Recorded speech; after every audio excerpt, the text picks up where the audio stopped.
S welcome back. Subbi ಜೈಲಿನ photo release ಆಗಿದೆ, viral ಆಗ್ತಾ ಇದೆ. ಫೋಟೋ ವೈರಲ್ ಸುತ್ತ ಅನುಮಾನಗಳ ಹುತ್ತ ನಡೀತಾ ಇರುವಂತದ್ದು. ಜೈಲು ಸಿಬ್ಬಂದಿ ತೆಗೆದಂತಹ ಫೋಟೋ ಆಗಿದ್ದೇನ್ ಗೊತ್ತಾ? ಸುಬ್ಬಿ ಫೋಟೋ ವೈರಲ್ ಸುತ್ತ ಅನುಮಾನದ ಹುತ್ತ.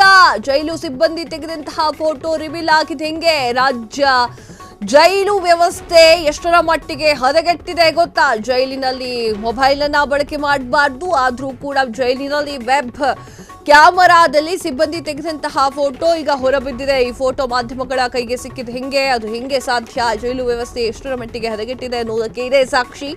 ಬಂದಿಖಾನೆ ಡಿಜಿಪಿ ದಯಾನಂದ್ ಅವರು ಏನ್ ಹೇಳ್ತಾರೆ? ವೀಕ್ಷಕರೇ, ಏನ್ ನಡೀತಿದೆ ರಾಜ್ಯದಲ್ಲಿ? ಜೈಲಿನ ರೂಲ್ಸ್ ಅನ್ನ ಅಲ್ಲಿರುವಂತಹ ಸಿಬ್ಬಂದಿಗಳೇ ಫಾಲೋ ಮಾಡ್ತಾ ಇಲ್ಲ ಅಂತಂದ್ರೆ ಕೈದಿಗಳ ಪರಿಸ್ಥಿತಿ ಏನು? ರಾಜ್ಯದಲ್ಲಿ ಈ ವ್ಯವಸ್ಥೆ ಯಾವ ಮಟ್ಟಿಗೆ ತಲುಪಿದೆ? ದರ್ಶನ್ ಯಾರೇ ಆಗ್ಲಿ, ಸೆಲೆಬ್ರಿಟಿ ಬ್ಲಾ ಬ್ಲಾ ಬ್ಲಾ ಯಾರೇ ಆದ್ರೂ ಕೂಡ ಎಷ್ಟರ ಮಟ್ಟಿಗೆ ಗೌಪ್ಯತೆಯನ್ನ ಕಾಪಾಡಿಕೊಳ್ಬೇಕು ಎನ್ನುವಂತಹ ವಿಚಾರವನ್ನು ಕೂಡ ಜೈಲಿನ ಸಿಬ್ಬಂದಿಗಳು ಮರೆತಂತೆ ಕಾಣ್ತಾ ಇದೆ. ಬಂದಿಖಾನೆಯ ಡಿಜಿಪಿ ದಯಾನಂದ್ ಅವರು ಏನಿದೆ ಇದು? ಏನ್ ನಡೀತಾ ಇದೆ ನಿಮ್ಮ ಒಂದು ಬಂದಿಖಾನೆಯಲ್ಲಿ? ಸುಬ್ಬಿಯ ಫೋಟೋ ವೈರಲ್ ಆಗಿರುವಂಥದ್ದು ಏನ್ ಬಿಟ್ಟಿ ಸಿಗ್ತಾರ ಅಂತ? ಯಾವುದೋ ಒಂದು ಸೆಲೆಬ್ರಿಟಿ ಯಾರೋ ಒಬ್ರು ಅಂದ ತಕ್ಷಣ ಅವ್ರು ಏನು ಮಾಡ್ತಾ ಇದ್ರು, ಅವ್ರ ಖಾಸಗಿ ಮೆಸೇಜ್ಗಳೇನು ಕಳಿಸ್ತಾ ಇದ್ರು, ಇದೆಲ್ಲ ವೈರಲ್ ಮಾಡ್ತೀರಾ? ಅವರ ಫೋಟೋಗಳು ಕೂಡ, ಜೈಲಿನಲ್ಲಿರುವಂತಹ ಫೋಟೋಗಳು ಕೂಡ ರಿಲೀಸ್ ಆಗಿದೆ. ವೀಕ್ಷಕರೇ, ಈ ಕಡೆ ನೋಡ್ತಾ ಇದ್ದೀರಾ ದರ್ಶನ್ ಫೋಟೋ, ಈ ಕಡೆ ಪವಿತ್ರ ಗೌಡ ಫೋಟೋ ರಿಲೀಸ್ ಆಗಿರುವಂಥದ್ದು. ಎಲ್ಲರೂ ಅಭಿಮಾನಿಗಳು ಕೂಡ ಇದನ್ನ ನೋಡಿ ಹಾರ್ಟ್ ಹಿಡ್ಕೊಂಡಿದ್ದಾರೆ. ಅಭಿಮಾನಿಗಳು ದರ್ಶನ್ ಅವರ ಫೋಟೋವನ್ನ ನೋಡಿ ಅಯ್ಯೋ ಅಂತ ಹೇಳ್ತಾ ಇದ್ರೆ, ಪವಿತ್ರ ಗೌಡ ಅವರಿಗೂ ಕೂಡ ಅಭಿಮಾನಿಗಳ ಸಂಖ್ಯೆ ಏನಿಲ್ಲ. ಮೊನ್ನೆ ಅಷ್ಟೇ ಒಬ್ಬ ಕೈ ಮೇಲೆ ಹಚ್ಚಾಕಿಸ್ಕ ಬಂದಿದ್ದ.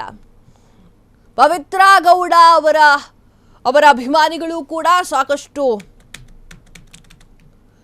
ಸಾಕಷ್ಟು ನೋವನ್ನ ಹಂಚಿಕೊಂಡಿರುವಂಥದ್ದು. ಜೈಲಿನಲ್ಲಿ ಏನ್ ನಡೀತಾ ಇದೆ ಅನ್ನೋದೇ ಕೂಡ ಯಾರಿಗೂ ಕೂಡ ಗೊತ್ತಾಗ್ತಾ ಇಲ್ಲ. ಈ ಪರಿಸ್ಥಿತಿ ನಿರ್ಮಾಣವಾಗಿದೆ. ಜೈಲು ವ್ಯವಸ್ಥೆ ಎಷ್ಟರ ಮಟ್ಟಿಗೆ ಹದಗೆಟ್ಟಿದೆ ಅನ್ನೋದಕ್ಕೆ ಇದೇ ಸಾಕ್ಷಿ. ಬಂದಿಖಾನೆಯ ದಯಾನಂದ್ ಅವರು ಇದನ್ನ ನೋಡಲೇಬೇಕಾಗಿರುವಂತಹ ಸ್ಟೋರಿ. ದರ್ಶನ್ ಅವರನ್ನ ಬಂಧನ ಮಾಡಲಾಯಿತು, ಕರ್ಕೊಂಡು ಹೋಗ್ಲಾಯಿತು. ದರ್ಶನ್ ಈ ಮೊದಲೇ ತಲೆಯಿಂದ ಬೋಳಿಸಿದ್ರು. ಸೊ ಆ ಒಂದು ನಿಟ್ಟಿನಲ್ಲಿ ಎಲ್ರಿಗೂ ಕೂಡ ದರ್ಶನ್ ಅವರು ಗುರುತು ಕೂಡ ಸಿಕ್ಕಿದೆ. ದರ್ಶನ್ ಜೈಲಿನಲ್ಲಿ ಇರುವಂತಹ ಫೋಟೋವನ್ನ ರಿಲೀಸ್ ಮಾಡಿದ್ದು ಯಾಕೆ, ಯಾವ ಕಾರಣಕ್ಕೆ ರಿಲೀಸ್ ಮಾಡಿದ್ದಾರೆ?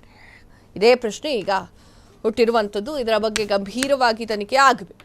ಕ್ಷಣದ ಸುದ್ದಿಗಳಿಗಾಗಿ ಫ್ರೀಡಂ ಟಿವಿ ಸಬ್ಸ್ಕ್ರೈಬ್ ಮಾಡಿ, ಲೈಕ್ ಮಾಡಿ ಹಾಗೂ ಫಾಲೋ ಮಾಡಿ.